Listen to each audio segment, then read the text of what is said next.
இன்றே டவுன்லோட் செய்து உங்கள் ஃபேவரட் ஷோக்களை என்ஜாய் பண்ணுங்க. நான் யாருன்னு என் மனசாட்சிக்கு தெரியும், என் குடும்பத்துக்கும் தெரியும், இந்த ஊருக்கே தெரியும். என்னதான் தாமரை இலையில தண்ணீர் ஊத்தினாலும் தண்ணி அந்த இலையில ஒட்டாது. அந்த தாமரை இலை மாதிரிதான் இந்த ரகுராமும். அப்படித்தான் நீ என் மேல சுமத்திருக்கிற குற்றச்சாட்டும் அது என்னைக்குமே என்ன பாதிக்காது. பாதிக்காதேனா எதுக்காக கோவில வந்து இப்படி நிம்மதியே இல்லாம உட்கார்ந்திருக்க? சரி, நான் எதுக்காக உன்னை பார்க்க வந்தேன்னு சொல்லிடுறேன். உனக்கு ஒரு ஆப்ஷன் தரேன். ஆப்ஷன்?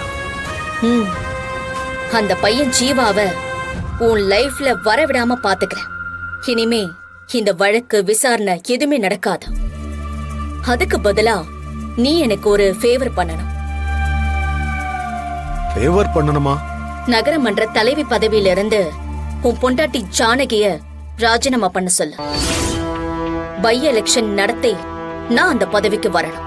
நீ மட்டும் இது செஞ்சா அந்த பையன் ஜீவா உன் லைஃப்ல வரவே மாட்டான். என்ன சொல்ற?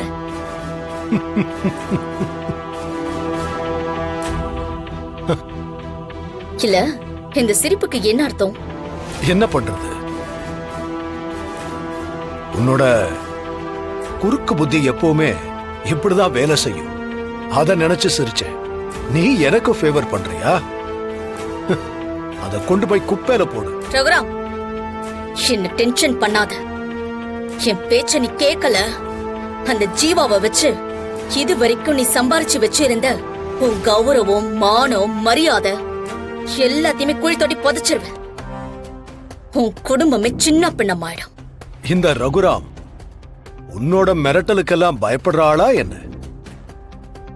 எத்தனை தடவை மோதி மூக்குட பட்டாலும் உனக்கு புத்தி வராதுல்ல? வீணா பகல் கனவு காணாம வேற வேலை இருந்தா போய் பாரு. நான் சொல்றதை கேட்கல.